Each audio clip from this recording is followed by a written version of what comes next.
This week on Unapologetic Uplift. When I started that podcast in 2018, I had just come through a major life rupture that put everything into the fire. My business went into the fire.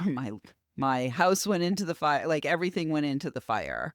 And within 4 months, I had my first $50,000 client out of doing that work and putting that podcast together and putting it out there and putting the brand together. And 163 episodes in, I actually sold that show, and I was the first independent podcaster to sell a podcast.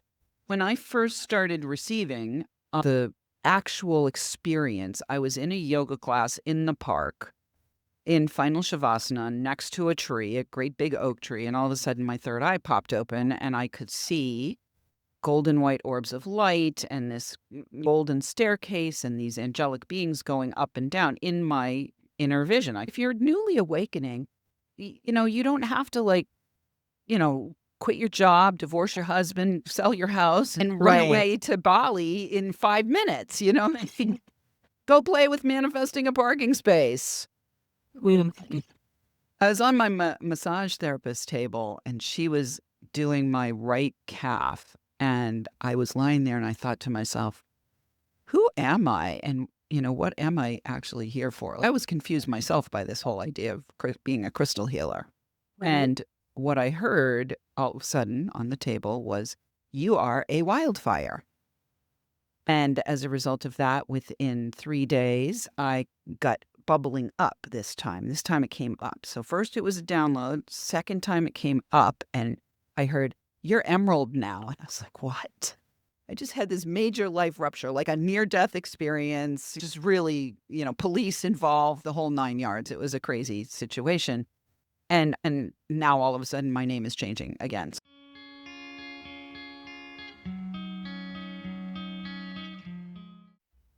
Welcome to Unapologetic Uplift. I'm your host, Kim Staples, joined by my gorgeous co-host, Yante Morrow, and our lovely guest, Anjel B. Hartwell. Welcome. We are so grateful to have you here with us today. Well, I am grateful to be here. Thank you so much for the opportunity. Well, that beautiful voice, right? When we hear your voice, you have this gorgeous way of coming in with your voice and it immediately stops me and I want to listen. And so we met through a networking group and online, which is the case these days. That's been happening a lot, especially since 2020. I find that I meet amazing people virtually and then want to meet them also in person and get to, which is the story with Kim and I, which we've told before on the podcast. But quickly, Kim and I met online and then met in person. And I said to you just before we hit record, I want to hug you at some point soon, Angel, in person. There's nothing like in person, and I'm craving that more and more lately. I also called you the queen of podcasts because I found out that you have been podcasting since, if I remember correctly, and please correct me if I don't, 2018. You started a podcast. It became, what was that called?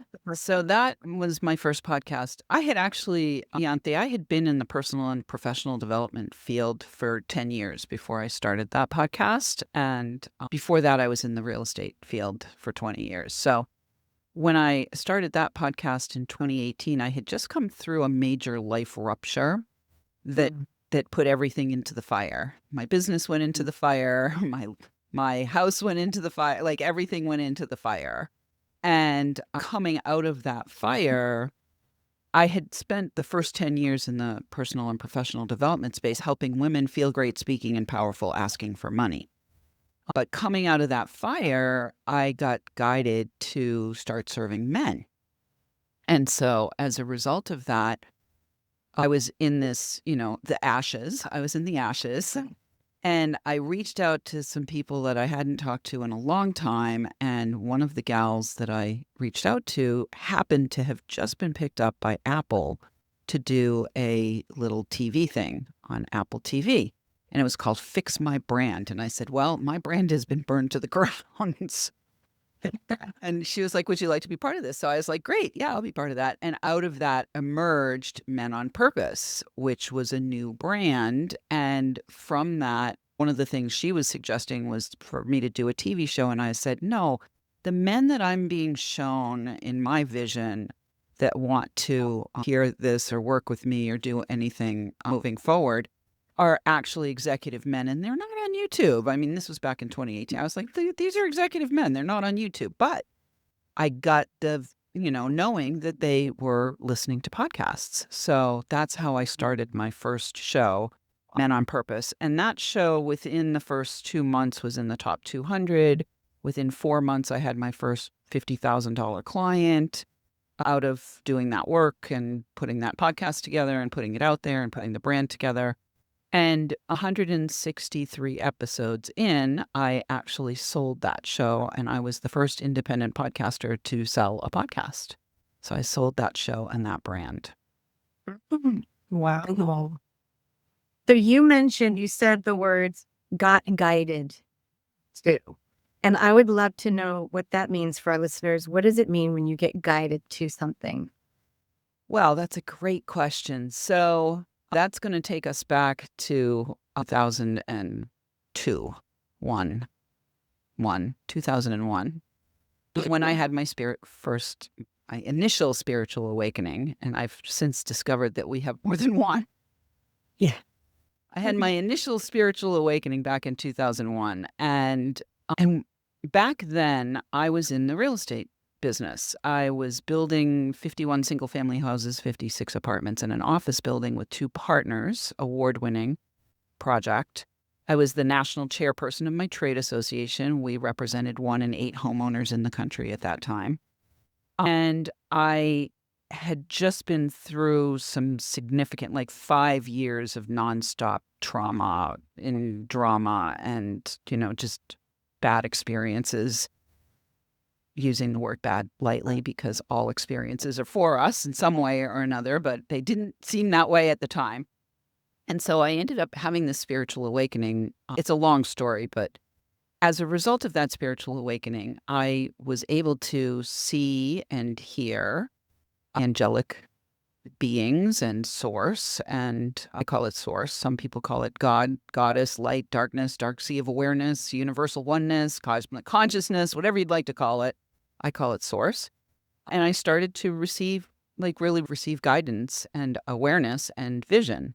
And since then, I have been cultivating and continuing to surrender and ask for help as I go through my journey and receive guidance. And so how that shows up for me, it can show up in different ways, but sometimes it's clairaudient. So I will hear.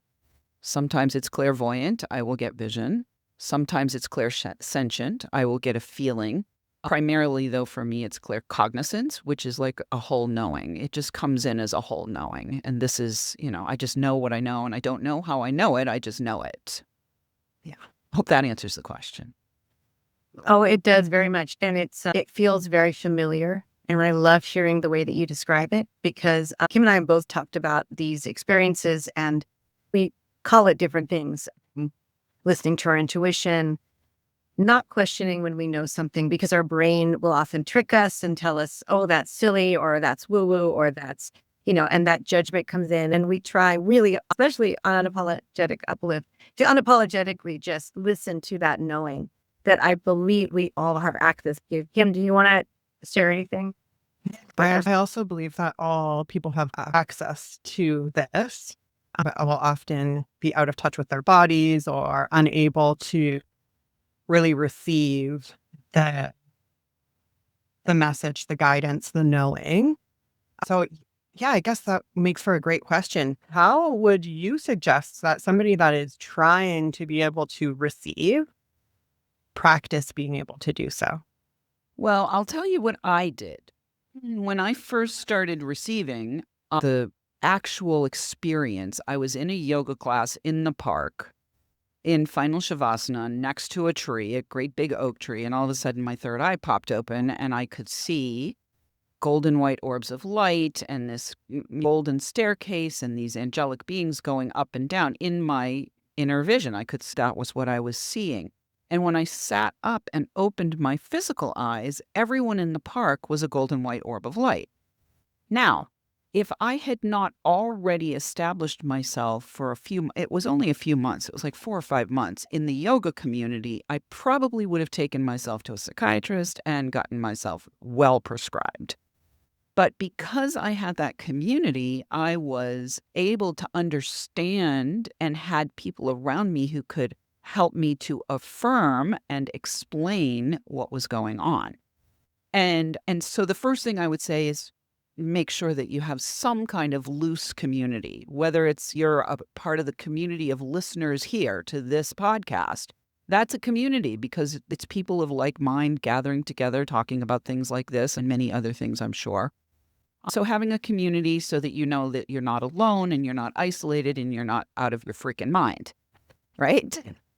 And then the second thing is I began journaling my experiences. And so on those days when I was questioning myself, I could go back because I had a written record of what I was experiencing and what was happening. And the third thing I will say is that as I gave myself more and more permission to receive and more permission not only to receive, but to act on what I was receiving, I was able to acknowledge and notice and be aware of the fact that my life was getting better. And so if the guidance that you receive is loving and kind and clear and unconditional, then it's authentic guidance. And if it makes you feel maybe a little nervous, but curious, like anticipatory nervous, not fear nervous, curious, and it's something that you can easily try, like, oh, manifest a parking lot space for yourself or something, something fun, keep it fun and light, then it doesn't hurt to experiment and be in a state of wonder. Like, I wonder what would happen if I actually followed this guidance. And keep it low stakes at first. If you're newly awakening, you don't have to quit your job, divorce your husband, sell your house, and run away to Bali in 5 minutes. Go play with manifesting a parking space. I love all of that so much. And I think you touched on something that is really important. And that is taking the action. And that is listening to what you receive. Because in my experience, when you don't take any action, stops coming through right there. It's like, you don't want to listen. Well, so be it. So whatever that action is, it is really important to take it. And also just want to note that my awakening started through yoga as well. So we have that in common. And I wrote down because it sounded like it just sounded like a beautiful recipe for being able to connect with messages and downloads and fill in the blank, the guidance. And you said, and I wrote it, community, 1. Number 2, journaling, getting it out on paper. Number 3, permission, giving yourself permission to receive and act on that. And then I added a 4th, which is experiment and keep it light and fun. Exactly. And I would add a 5th. Notice if your life is getting better. Yes. And you did add that. And acknowledge that it's getting better. And in that acknowledgement, give gratitude to your guide team. Whatever that guide team is. Thank you. Thank you for showing me the way. Thank you for giving me this guidance. Thank you. Iante, if you were my friend and you suggested that, start drinking raw cow milk because you knew that might be helpful for me, and I just ignored you and said, yeah, I'm not going to listen to her, right? And then you came back and saw me again, and it was clear to you that it would really, really help for me to have raw cow milk, right? And I just yeah, no, I'm not interested in that. I mean, how many times are you going to try and guide me? 3, right? Maybe 4 more, maybe 3 or 4 more times, right? Maybe three or 4 times total. And then you're just going to stop, right? Yeah. But if you say to me, and I'm just using this as a weird example, but if you say to me, hey, I think it would be fun for you to try some cow milk, raw cow milk. And I was like, oh yeah, okay, I'll try that. And I try it. And then all of a sudden I feel freaking fantastic. I'm going to be like, oh my God, thank you so much, Iante. I'm so glad that you offered me that guidance. And it's a great example because what it does then is it builds this beautiful trust. So now you're like, oh, and you actually have evidence That's right. that it works. So That's right. I love that. And that's the uplift portion of Unapologetic Uplift that you just gifted to our audience. And everyone gets an uplift from that because now they all have that formula. And if they're not already practicing this, it's a beautiful way that you framed it so that they can. I want to ask you, if you don't mind, I would love to have you share with him because I wanted to share it with her, but I wanted it to come from you. How your name, Anjel B. Hartwell. Because I love the story. You shared it with me before.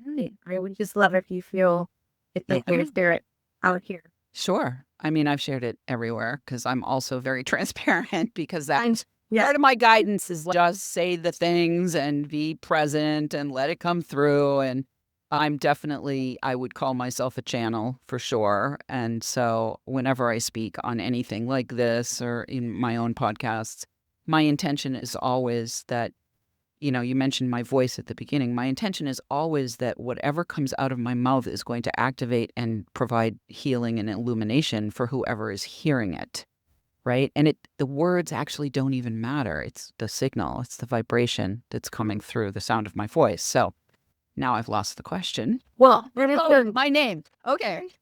yeah, your name, but your voice does do that, and that intention is such a beautiful reminder that the intention and the energy that we bring to things, it will speak to the soul. It doesn't matter even what the words are, and if we can get it, and that's the unapologetic margin. That's right. That's right. Get out of our way. So your name, which is beautiful. Yes. This name is considered my balanced name. To tell you the story of this name, though, I have to tell you the story of the other names that I've carried. So this is the 5th name that I have had legally. My original name was my birth name, and then I got married and I took his name, and then I got divorced and I got rid of his name again. So that was 2 changes there. And then in 2003, so, kind of right after my spiritual awakening, and as I was following my guidance and learning how to do that, practicing manifesting parking spaces and journaling and doing my yoga classes, listening for all the guidance and so forth, I received a name in 2000. It came in through 2003 and 2004. So originally in 2003, I had left the real estate business. I had left at the end of 2002. And I told my business partner I was going to be a crystal healer. It just flew out of my mouth. And he looked at me like I had 3 heads. Like, what are you talking about? You know what I mean? Yeah. Chair of my trade association. I got an award-winning project going on. And I'm like, I'm going to go be a crystal healer, which is wild. But that's what came out of my mouth. And so then I thought, well, gee, maybe I ought to figure out what a crystal healer is, actually, and maybe I should get one. So I was on my massage therapist table, and she was doing my right calf. And I was lying there, and I thought to myself, who am I? And, what am I actually here for? I was confused myself by this whole idea of being a crystal healer. Right. And what I heard all of a sudden on the table was, you are a wildfire. And I was like, okay. I was questioning this whole idea of being a healer. And I was like, okay, I can be that kind of a healer because a wildfire is something that comes through and burns away all the dross. And it also germinates latent seeds that have been lying on the forest floor for 100 years. Sometimes it takes 100 years for that latent seed to be germinated. And it needs the intense heat and light of the wildfire. So I was like, okay, I can be a wildfire healer, whatever that means. And it was 2004. So I just kind of carried that in my head for a while. And it was 2004 when I had, the night before I had done my first crystal healing workshop. And the shop gave me a piece of tourmaline. And I was in meditation with the tourmaline. And all of a sudden, in my mind's eye and in the awareness came in, Master Jesus came and put his hands on my head. And Master St. Germain was behind him. And Archangel Michael was on the other side behind him. And Master Jesus said, you are Amethyst. And as soon as I heard that, I was like, oh, yes, I'm Amethyst. And then I got that the A in A wildfire was Amethyst. So I became Amethyst Wildfire. And Wildfire was spelled with Y's. And I was Amethyst Wildfire for 13 years. And then had a life eruption. And as a result of that, within 3 days, I got bubbling up this time. This time it came up. So first it was a download. Second time it came up and I heard, "You're emerald now." And I was like, what? I just had this major life rupture, like a near-death experience, just really, police involved, the whole 9 yards. It was a crazy situation. And now all of a sudden my name is changing again. So I'm like, okay. And so I changed that to, at that time, it came through over a course of 3 days. And again, this was like uploads, not downloads, uploads.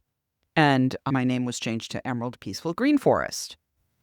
So then I went along for 4 years with Emerald Peaceful Green Forest. The pandemic came. I ended up in a group where I posted my introduction and told my backstory and all the things. And some lady said, "You need to go see a therapist." It's like, you have no idea who I am or what I'm about, but okay, I'll go see a therapist. And so I did. I went to go see my old therapist who was also very spiritually oriented. And she said, "Did you ever do the name numerology on Emerald Peaceful Green Forest?" And I hadn't. So I did. And I discovered that Emerald Peaceful Green Forest was bad for my health, bad for my business, bad for my money, bad for relationships. And I was like, well, I don't need this name. And the organization was called the Clairaudience. And the Clairaudience have a name numerology thing you can do for free. And then you can pay $350 to get the balanced name. First name, last name, middle name, choices. So I had 120 choices of each of those. And that's how Anjel B. Hartwell showed up. Wow. That's incredible. And I am really interested about the upload of that name. If you feel like going into that anymore, but it just bubbled up. All I can say is it came up. That was the experience of it. It was not a download. It wasn't like the first time. The first time was very clear. It was the 3 beings that came. The second time, it felt like it came up from the earth is the best way I can say it. It was like bubbled up. It bubbled up. Right. Something more about Anjel B. Hartwell, about 6 weeks after I went through the whole process and changed it again, I realized not only is this my balanced name according to their system, but I also realized that this name actually is Angel is the upper realm. B is for Bonnie. But B is also the bee, which is one of my medicines. Heart is a deer. So the bee and the heart are like earthly realm, middle realm. And then the well is the lower realm. So I am balanced this way as well. So. Wow. I love that addition to the whole thing and seeing it. I'm very visual. So I love that visual because I can completely see that as balanced, because I was going to ask you and you answered it for me. How do you know it's balanced? Besides, of course, the organization that helps you and does the numerology, but because it just, within 5 days. So first of all, the Emerald Peaceful Green Forest assessment that said it was bad for money, bad for health. Literally, I had health crisis. It also said, you will build something to a certain point and then someone will come and take it away from you before you actually receive the benefit of it, which happened. All these things were happening. So I was like, oh, I don't need this name. I'll try your thing, because it was like reflecting what was going on. Well, after I changed it to Anjel B. Hartwell, within 5 days or 10 days, I had a $25,000 client, and I had been dry for a long time. Wow. Yeah. So I was like, yeah, that worked. The better it gets, right? What's coming up for me is I'm wondering if anyone listening might see a connection when you say one came from and it was all these beautiful, iconic healer beings, God-like beings that did that. But then you say it bubbled up and that one was not okay. People listening might say, where did that come from? Where is that bubbling up? And should we worry if we feel something bubbles up that it will be negative? Okay, so let's be clear. Yes. I required Emerald Peaceful Green Forest's 4 years of attending to myself and my health and my well-being that I had literally ignored in the 13 years of burning the candle at both ends with Amethyst Wildfire, who was basically purple and red, if we want to do the chakra system. So I was like bouncing between purple and red, purple and red, purple and red for 13 years and had a huge everything ruptured at the end of that. And then Emerald came and I required that. I really did require, now I know, I really did require that like quarantine in the center, in the heart, in the green, right? Yeah. And when it came time to transit out of that, then Anjel B. Hartwell showed up. Now, not everybody needs to do that journey. That was my journey, right? And I'm following my guidance, and I am aware that every single, like, I am who I am now because of all the things that I, have journeyed through. Yes.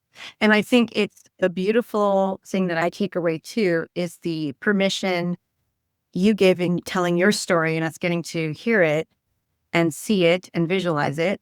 We have permission to change our name if our name doesn't feel like us. And I was raised with a mom who changed her name at 18 legally. I was raised with a mom, but this is a funny little side note. My mom she won't like me saying this out loud, but I know she's going to be okay with it because of the context.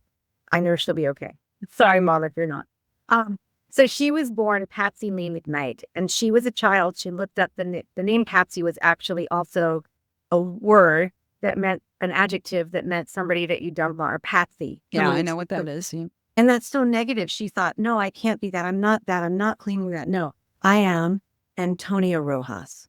So she became Antonia Rojas, and she was a pretty famous flamenco dancer, toured the world as Antonia Rojas.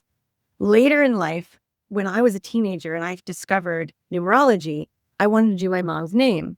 And the first one I wanted to do was Patsy Mae McKnight, because I wanted to see what did she transform and leave behind. And so I did that one. And it was not favorable. It was like, yuck. And so great. I'm like, oh, this is so great. And then I did Antonia Rojas Cabacup, which is my father's name. And it was the exact same numerology.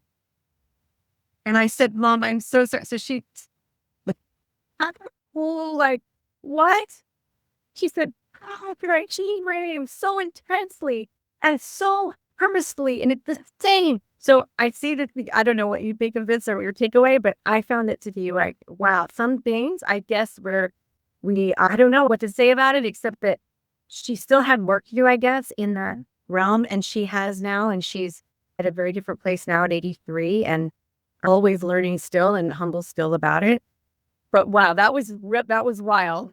That is wild. That is wild. Well, and I am not deeply steeped in name numerology. I paid these people to give me this information. But what I know about this name is when I changed my name the first time, I took on my husband's name.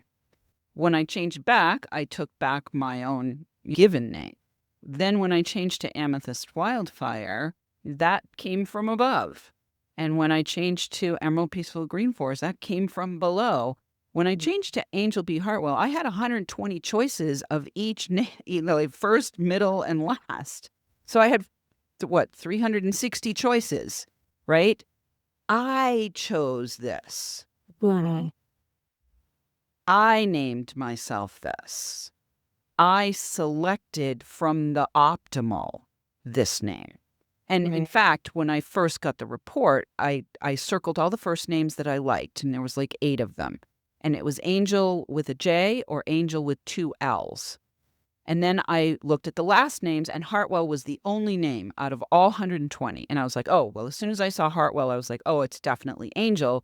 And then I said, well, if it's going to be Angel, it can't be 2 L's because people will drop an L. They'll drop an L. But if it's Angel with a J, it's different enough that they're going to keep the J in, if that makes sense, in their own mind. And the other thing I'll say about names and numerology is it's your signature, okay? So separate from the numerology piece, this name is the vibrational signature that I am emitting into the world. And again, look at what is your vibration emitting and what is being reflected back. And if it's not working, like, it became clear Emerald Peaceful Green Forest wasn't working. When I got that report, I was like, I don't need that name. I could change it. And it's been an interesting journey from a business perspective, certainly, because I've literally changed my name and my platform multiple times. And I'm sure that there are people who have been along for the ride with me that are looking at me and like, the hell is she going to do next? But I'm following my flow. I'm following my journey and listening to my guidance and doing what's working for me. And as long as it's getting better. And even the Emerald Peaceful Green Forest time frame, it was better in many ways because it allowed me the sanctuary of really connecting to my own body that I had been ignoring for a long time. Without having done that, without having had that health crisis, I would not be now much more in right relationship with my body. Beautiful. It's also interesting because you mentioned the seeds that I'm fascinated by this, the seeds that lay dormant until there's a fire. And then they are alive because the fire had to burn. And I feel like that your name, which had forest literally in it, was during the fire, right? Was the fire. And so, yes, and you went through all that. You are you're a walking, living, breathing illustration of that exact thing that occurs in nature. And so, of course, we're in nature too. It happened for you. And it's just you're a beautiful example of all of it. And especially, I have to say, of being unapologetic. I'll say it again. It's just, yeah. Go ahead, Kim. That's what, when you're saying like, people have been following me along for the whole journey, they might be wondering like, what the fuck, essentially. I think that if I were watching and following along, that would be a massive permission slip to just authentically own who it is I am and really following that divine guidance, which, by the way, can be a really, really terrifying thing to do. So you're a total badass. And I think that's incredible. I love everything about it. And yeah, I think big, bold permission slip. That's what I see in all of that. And I just love it so much. And I think it's so empowering that you chose the name that you have now. So you now have, I'm going to circle back to the podcast thing because I called you a podcast queen. The podcast queen is actually what I called you. And I'm standing by it. So you had sold a podcast. You said you started the one for men, which that's fascinating. And then I believe you started one with women in mind, and that also sold, correct? Not yet. Okay. Yeah. Well, maybe I saw it Yeah. Cool. But I'm down for that. You know what? We're powerful manifestors on this show. So yes, we are. It just, there it is, and so it is. Okay. Yes, we are, and so it is. But what is this beautiful? Okay. So in 2018, I launched Men on Purpose. In 2019, I launched Wickedly Smart Women. In 2020, I sold Men on Purpose. So I still have Wickedly Smart Women. And then in 2023, I launched Leading Visionaries, which is non-gender specific. So Men on Purpose, I only had male guests. I had a lot of women saying, come on, let me be on. And I was like, no, just me and the men. And when I sold that show, I also realized that the show was actually a healing for me because I had spent most of my life in relationships with men where I was either abused, there was addiction issues, or I felt alienated. And so the Men on Purpose podcast was Spirit's way of helping me to really actually connect with men and see men who were on purpose as opposed to focus on men on purpose rather than focusing on men always being abusive or addicting, having addiction issues or me feeling alienated. So when I came to the point of it was time to, I knew I was done. I felt like I had completed. And then I ended up selling it. I had already started Wickedly Smart Women, and it was a year into Wickedly Smart Women's run that the sale happened for Men on Purpose. Wickedly Smart Women, I started in 2019. I had my first 5-figure client before the show even launched. It went to number 75 the day it launched. Internationally, it's ranked number 1 multiple times internationally. We're downloading now in 149 countries. We've won 15 awards. I have built it out to have a book franchise. So it's kind of like a chicken soup for the soul thing. You can have volume 1, volume 2, volume 3, volume 4. So our first book was called Wickedly Smart Women, Trusting Intuition, Taking Action, and Transforming Worlds. And that won 5 awards and was number 1 in 6 categories. And so that has been happening with Wickedly Smart Women. And then in the last year or so, I've tightened Wickedly Smart Women to now be serving women who've left corporate and or are thinking about leaving corporate and want to start their own consulting business. And we have an offer called the Smart Start Consultancy Blueprint and Build Experience, where we help those women to move out of corporate and into their own consulting business.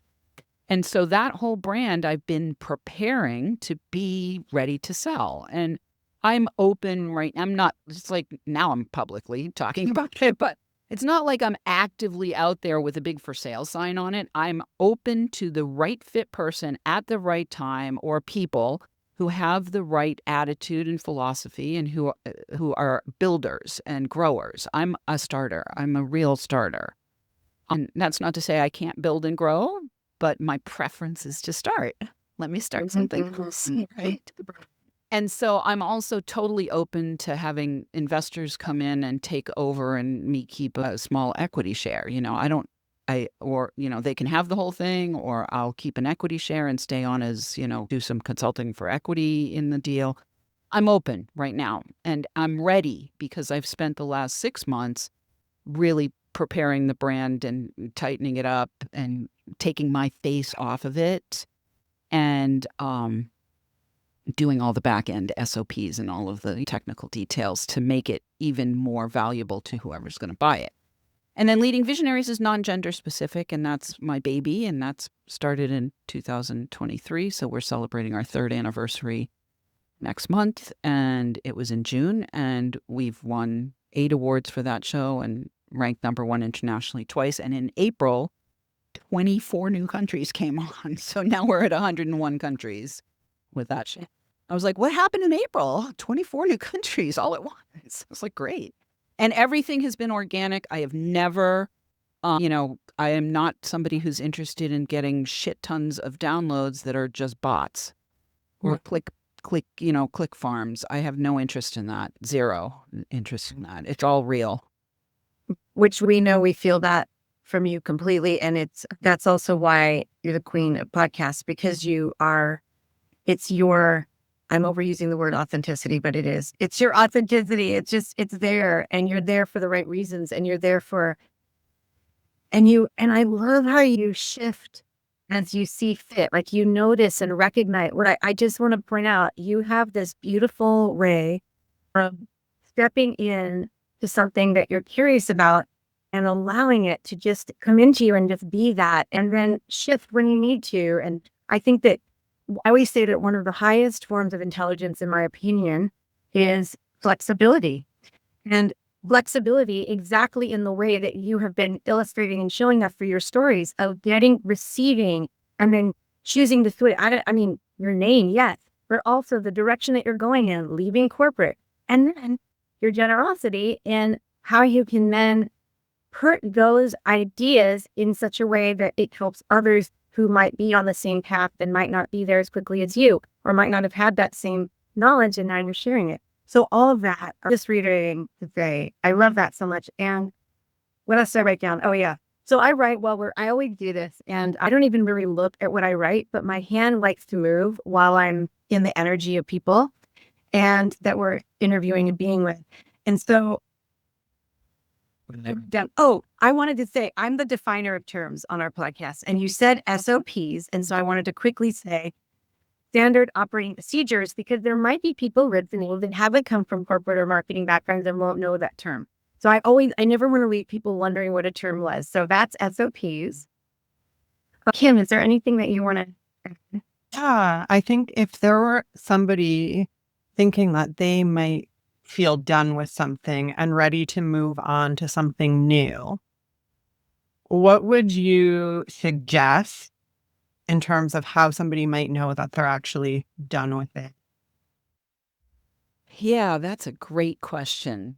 I don't know whether it was Oprah. I'm not going to quote it as being Oprah, but it might have been her, or it might have been somebody on her show. I'm not really sure. Somebody somewhere along the line said, the guidance comes first in a whisper. Whisper. Maybe it's time for you to leave this thing and go somewhere else. And then it comes as a knock. Hey, maybe it's time for you to leave this thing and go do something else. And then it comes as a 2x4. Yo, it's time for you to leave this thing and go do something else. And then it comes in a Mack truck where it's like, oh my God, you're flat out in a hospital bed somewhere and you can't do the thing anymore because it was time for you to not be doing that thing anymore. So I have learned to get closer and closer and closer to listening to the whisper. Whoa. And so if anybody is listening to this broadcast and you already know you've been hearing the whisper, you already know. I'm not going to pretend, and I'm not going to allow you to pretend that you haven't already been hearing the whisper. If I'm a permission slip, let me also be a truth teller. And let me reflect to you that if there's a whisper going on, there's a whisper going on. And you do not need the Mack truck. You don't. Like, who needs the Mack truck? I've been there, done that, got the t-shirt more than once. I am definitely not down for that again. Yeah. Yeah. Yeah, we both have too. And I will say Kim left corporate to bravely do what she's really meant to do in this world. And it's a beautiful. Yeah. It was very similar to actually your story resonated with me a great deal because I just got this download to be a coach and I wasn't a certified coach. I was in a leadership role and corporate. There was some coaching in that, but it wasn't coaching. But I was just like, okay, I'm going to go start a coaching business. Oh. Yeah. Well, and you don't have to be certified. Let me be clear. You can self-certify. Right. You can absolutely self-certify. And for me, I never called myself a coach. I called myself a midwife. I've called myself a trusted advisor. I've called myself a guide. I've called myself, now I call myself a consultant. Yeah, I love that. That is more permission. I hope everybody heard that. I'm going to reiterate it.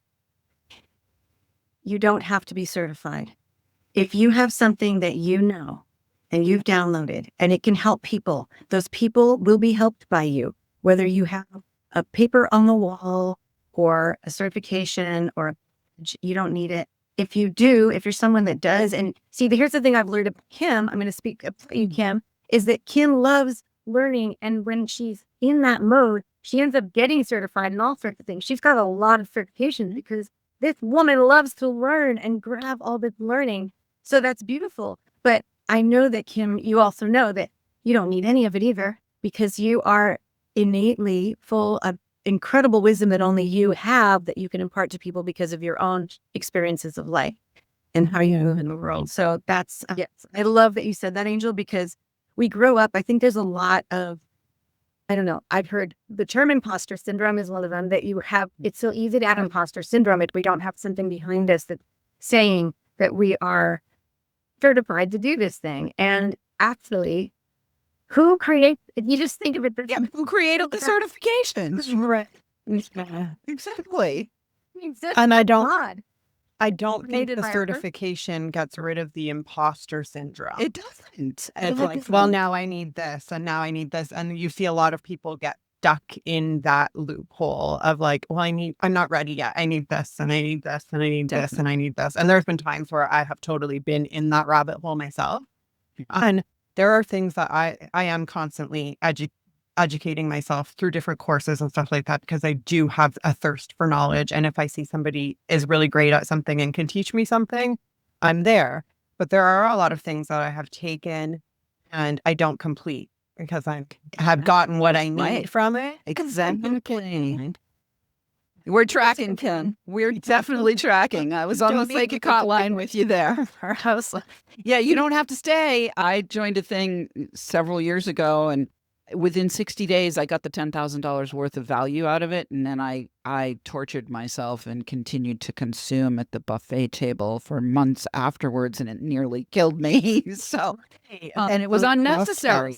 It was unnecessary, like I got what I needed in the first 60 days. Walk away, push yourself away from the table. You don't need to gorge. I love that too. Yes. And some people learn, everyone learns differently. I know for me, I explained this to you, Angel, when we spoke the first time. I feel like it sounds really weird, but I absorb information, and it doesn't mean that I have to read every word. I can absorb it in a way, and I don't know exactly how to describe that, but that's just what happens for me. So finishing and completing courses has never been something that I've ever been able to do.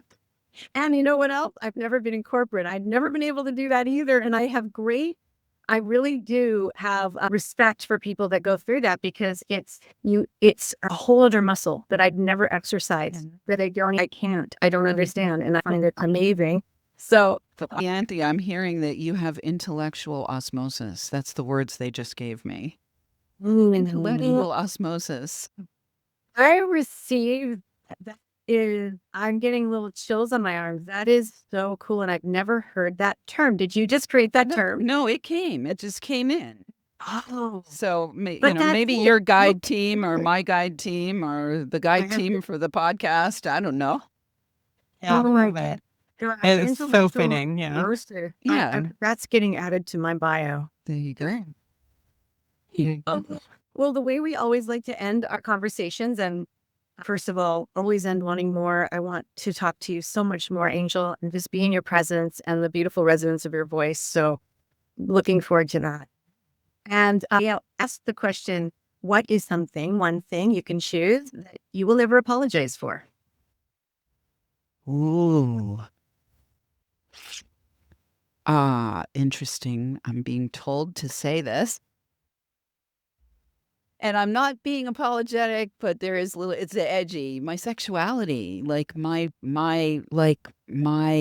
juicy, sensual, yes, let's go do that. Sexuality. Yeah, we're here for it. Oh, let me ride the painted pony and let the spinning wheel spin. That is so cool. This is such a great, of all the things, I wouldn't have imagined. And that's why it really is something that you'll never apologize for. And that it was a download and we got to witness that. So thank you for that blessing of getting to really be present to your juicy, beautiful sexuality being the thing that you'll never apologize for. That's right. And then just where is the best place for people to find you? Because I'm positive that people are going to find you after watching this podcast. Excellent. Well, I can go, I guess the best place, can I give your folks a gift? Would that be okay? Of course. Yes. Okay. So because we've been talking about changing things, changing jobs, changing names, changing, a lot of times people, they are concerned about the money piece. And that's something that I help people with as well. And I actually have developed a quiz called the Wealthy Life Readiness Quiz. And a wealthy life is more than just the money. It's the sum total of all the resources we have, which includes our time, our health, our imagination, our ecosystem of exchange, and the fun that we can have with friends and fellows on the path. And so I have a quiz called a Wealthy Life Readiness Quiz that they can get at quiz.wealthylifementor.com. And you go ahead and take that quiz, and it will tell you where you are at on your readiness scale for welcoming and creating a wealthy life by design. And then we have 2 podcasts that they can tune into, Wickedly Smart Women and Leading Visionaries. Thank you so much. Thank you so much for the generosity. Go take that quiz. And if you enjoyed this episode, take a screenshot, share it to your stories, tag us, and make sure you're subscribed so that you don't miss any of our amazing guests that come and bless us with their presence here. Love you all. Thank you so much. Bye.